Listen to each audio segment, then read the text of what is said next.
Greetings, YouTube. Today we're going to talk about jerky, in particular, Cattleman's cut beef jerky, teriyaki flavor. It says hardwood smoked. Um, and this is actually made in the U.S., made in Washington State. Now, I've had a lot of beef jerky in my day. I've been a beef jerky fan since I was a kid. And beef jerky can be a delicate balance at times because you need to have a certain consistency to really enjoy the chew, but you also want to have the flavor because they don't ever just make jerky or any kind of jerky plain. You just don't dry meat and then eat it. No, you flavor it. In this case, they're saying hardwood smoked. I have no idea if it actually was hardwood smoked or not.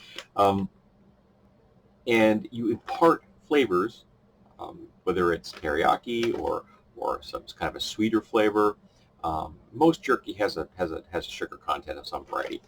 And sometimes you get like really hot ones. I'm not really into the hot ones. But over the years, I've noticed that there have been some distinct jerky spectrum. You have the really soft stuff. They usually come, I find it like they make them like little rectangles or kind of cubes. They're called bites, I guess. And sometimes those are interesting because of the mouthfeel and the flavor, but they're very soft. There isn't a lot of resistance when you bite. And then you have the jerkies that are literally like trying to pull leather with your teeth. They're just way too hard. Maybe there are folks out there that are fans of that variety of jerky. I'm not sure because I have encountered it more than once. So it's not just a fluke. It wasn't like a bad batch. There are people out there who really like an aggressive jerky, I guess. But I like a certain sweet spot. And I bought this on a whim when I was at the grocery store. And I think I paid $8 for this. Tell me how much this is. And I paid $8 for 10 ounces, which isn't a bad price, I guess. $8 for 10 ounces. And I'd never even heard of the brand before. But as an absolute and complete surprise to me, this is the best jerky I have ever had. And most of it is about the mouthfeel. Now, the flavor is good. Jerky, again, you have a certain expectations when it comes to the flavor and such, and this does not disappoint. You can actually taste the smoked aspect of the hardwood smoked claim. So if they either got the flavor perfect artificially or they actually didn't do hardwood smoking, I'm not sure.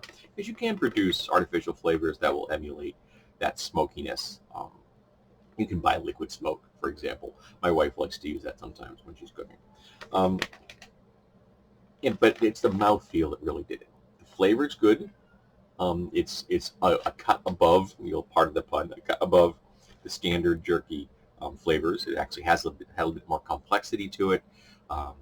That again, you can detect the smokiness. The teriyaki is present, but it's not overpowering. They're pretty well balanced against each other because there's always the problem if you're going to do, you're claiming hardwood smoke, if you up the smokiness either through artificial or natural means, you're overpowering everything else. And if you're doing it's teriyaki, you can overpower the overall taste of the meat and the other flavors. So balancing that out is not easy.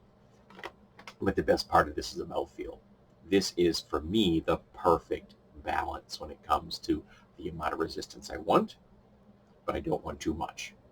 It's not too soft. It's not too hard. It's just right. Goldilocks would have loved this.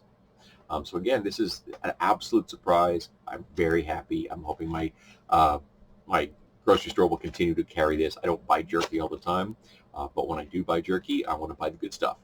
And if this is going to be something they carry, I'll be very happy because this is something that I've thoroughly enjoyed. I obviously have not finished it, but I'm going to consume some as soon as this video is over, in fact.